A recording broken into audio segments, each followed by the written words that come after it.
লাখৰ পৰা আমি এতিয়ালৈকে সংখ্যা কমা নাই, বাঢ়িছে। প্ৰতি বছৰে লাখ লাখ বাঢ়ি আছে, 1 লাখৰ পৰা 2 লাখ বাঢ়ি আছে। গতিকে যোৱা বছৰ আমি অনুমানিক 25 লাখ পাইছিলোঁ।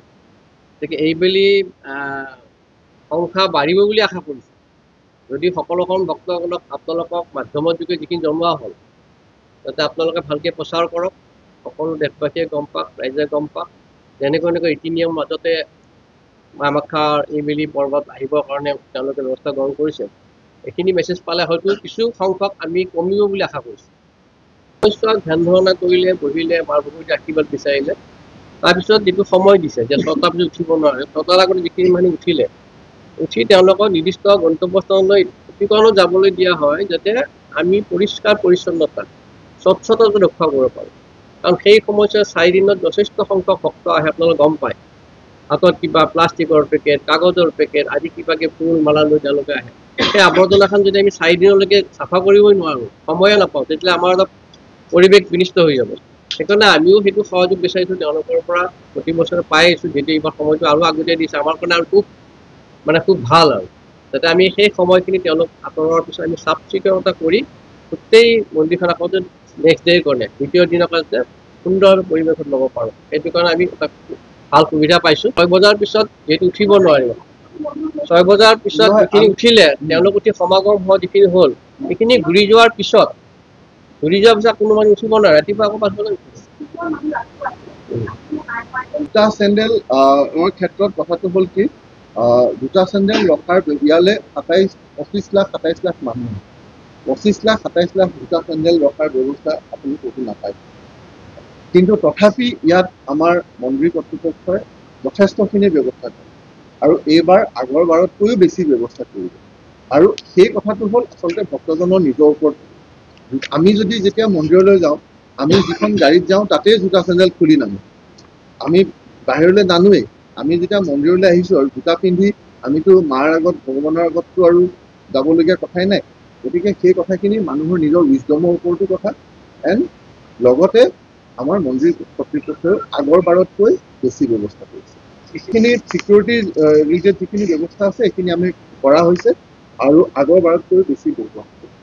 ভাড়াবিলাকৰ যিটো ব্যৱস্থা সেইখিনি আমাৰ DC অফিচৰ পৰা যিখিনি পাৰ্মিশ্যন হয়, যিটো প্ৰচেছ আছে, সেই প্ৰচেছত পাৰ্মিশ্যন লৈ সেই তেওঁলোকৰ ভাণ্ডাৰাই যাতে যিটো ভক্তৰ যাতে চলাচলত বাধা জন্মাব নোৱাৰে, সেইখিনি ব্যৱস্থা ৰাখি যিটো প্ৰচেছ আছে সেইমতে কৰে।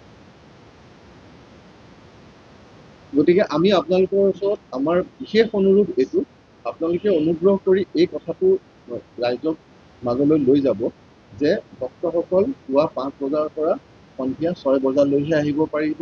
কোনো ধৰণৰ প্ৰচেছন এলাউ নহয় আৰু আমি কোনো ধৰণৰ VIP দৰ্শন ইয়াত নাথাকে আৰু কোনো ধৰণৰ ফেৰী কাৰ ইয়াত নাথাকে।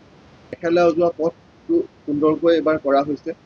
যিসকল ভক্ত আছে মেঘালয় যোৱা পথ, এতিয়া আমি ইয়াত সকলোৱে জানে এই 1964 চনলৈকে ৰাস্তা হোৱাৰ আগতে মেঘালয় যোৱা পথেদিয়ে সকলো আহিছিলে।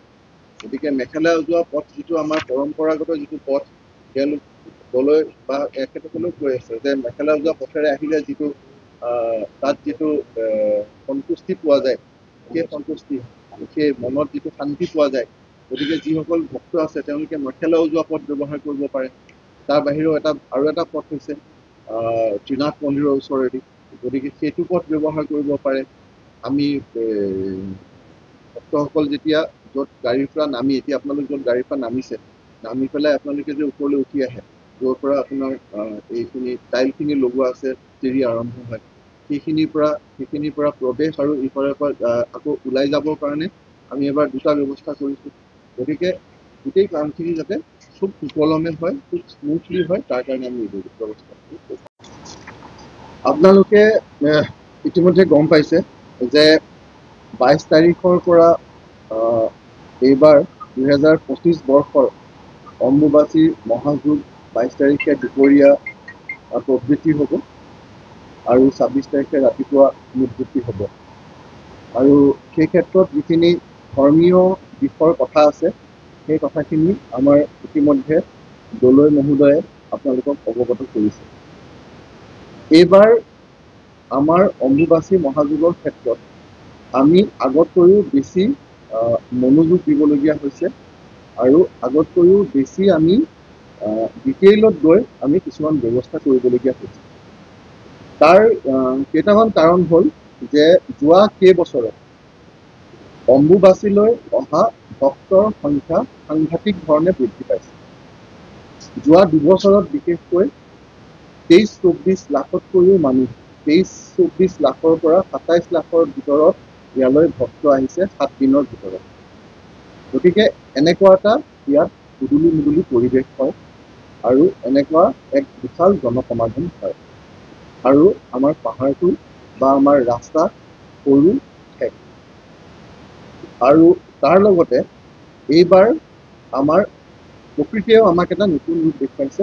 আমাৰ এটা ভূমিস্খলনৰ সমস্যা হৈ আছে। ভূমিস্খলনৰ ৰোধ কৰিবৰ কাৰণে যিখিনি যাৱতীয় ব্যৱস্থা গ্ৰহণ কৰিব লাগে সংশ্লিষ্ট বিভাগে সেই ব্যৱস্থাবিলাক গ্ৰহণ কৰি আছে, কিন্তু প্ৰকৃতিৰ কথা, প্ৰকৃতিৰ ওপৰত কাৰো নিয়ন্ত্ৰণ নাই। গতিকে আমি সাৱধান হ'ব লাগিব। সেইকাৰণে আমি মন্দিৰ কৰ্তৃপক্ষ আৰু প্ৰশাসন আমি সকলোৱে লগ লাগি এইবাৰ কিছুমান বিশেষ ব্যৱস্থা ল'বলগীয়া হৈছে। আৰু আপোনালোকে যিহেতু আজি বহু বছৰ ধৰি কেইবাবছৰ ধৰি আপোনালোক এই সংবাদ জগতৰ লগত জড়িত হৈ আছে, আপোনালোকে জানে যে সদায় ইয়াত যিখন প্ৰেছ মিট হয় সেই প্ৰেছ মিটখন সদায় বেলেগে বেলেগে হয়। যোৱা বছৰো মন্দিৰে কৰিছে, প্ৰশাসনে কৰিছে। এই বছৰ প্ৰথমবাৰৰ কাৰণে আমি সকলোৱে লগ লাগি আমি দলৈ মহোদয়ক ইয়াক মুক্ত কৰি লৈ মন্দিৰৰ সকলোকে আমি একেলগে আহি আমি আপোনালোকক প্ৰেছ ব্ৰিফিং দিবৰ কাৰণে আহিছোঁ, কাৰণ আপোনালোকৰ জৰিয়তে আমাৰ এই যিখিনি ব্যৱস্থা সেইখিনি ৰাইজৰ মাজলৈ যাব লাগিব। অম্বুবাচী ইমান দিনে মহাযুগটো এটা উৎসৱ নিচিনা এটা পৰিস্থিতি কৰি দিছে। যিহেতুকে এনেকুৱা এটা পৰিস্থিতি হৈছে আমি তাৰ পৰা গতান্তৰ নাই আমাৰ। গতিকে আমি এই পৰিস্থিতিটো সুকলমে চলোৱাৰ কাৰণে প্ৰবৃত্তি আৰু নিবৃত্তিটো বুজিব লাগিব। আমি আচলতে অম্বুবাচী মহাযুগটো বাহ্যিকতা আচলতে নাই, বাহ্যিকতা নাই, এইটো ইণ্টাৰনেল সাধনা।